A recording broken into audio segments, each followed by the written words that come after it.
ওং মঙ্গলং ভগবান বিষ্ণু মঙ্গলং গরুড়ধ্বজ মঙ্গলং পুণ্ডরীকাক্ষ মঙ্গলায় তমহরি ওং শান্তি শান্তি পূর্ণমদ পূর্ণমিদং পূর্ণাৎ পূর্ণমুদচ্যতে পূর্ণস্য পূর্ণমাদায় পূর্ণমেবাবশিষ্যতে ওং শান্তি কে পাঠাবে এটা ওং মঙ্গল জুগার ভগবান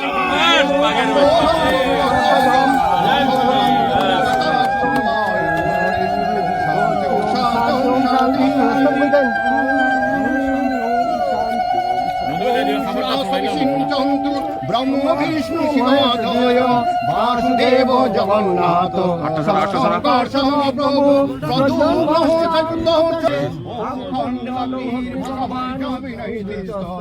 বরুণ পবন চৈব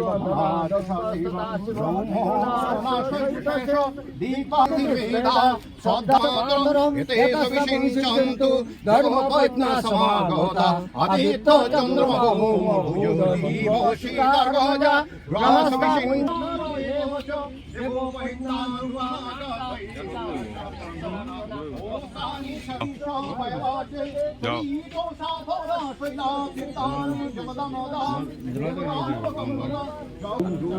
শিবং শান্তিকারী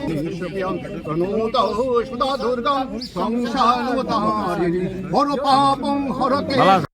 জানেন যে ভারতবর্ষের এক ঐতিহ্য সুন্দর সবল দৃষ্টি ভারত বৈভব ভারত নির্মাণের যে পরিকল্পনা, সেই পরিকল্পনা তখনই বাস্তবায়িত হয় যখন ভারতবর্ষের ঐতিহ্যকে মনে রেখে, ভারতবর্ষের সংস্কৃতিকে মনে রেখে ভারতবর্ষের কল্যাণ সর্ব বলতে পারি।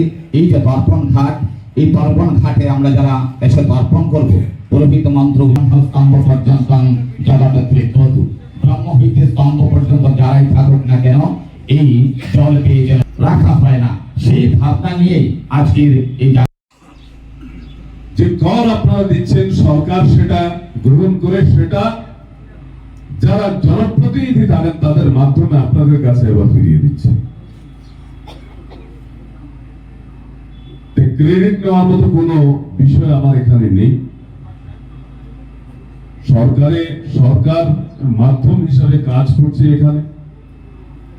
আপনাদের অর্থ আপনাদেরকে ফেরত দিচ্ছি। কিভাবে ফেরত দিচ্ছি? আপনাদের প্রত্যাশা পূরণের মাধ্যমে। কারণ এই যে ঘাট যেটা আজকে শিলান্যাস হলো, এটা অনেক দিনের একটা দাবি।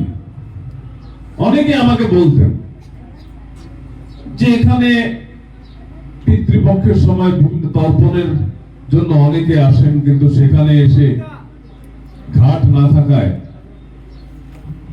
তাদেরকে তর্পণ করতে অসুবিধা হয়। পুরোহিত মন্ডলী যারা আছেন তারা আমাকে বলেছেন, যারা ছট পূজা করেন হিন্দিভাষী যারা হিন্দিভাষী যারা রয়েছেন, তাদের একটা বড় একটা উৎসব হচ্ছে ছট পূজা। এবং ছট পূজা সময় সেই ঘাটের প্রয়োজন হয়, নদীতে সেই পুজো করতে হয়। এছাড়াও আমাদের বিভিন্ন ধরনের অনুষ্ঠান থাকে, বিয়ের সময় জল ভরার ব্যাপার থাকে, অনেকে আসেন এখানে জল ভরতে। তো আমার প্রথমে একটা কথাই মনে হলো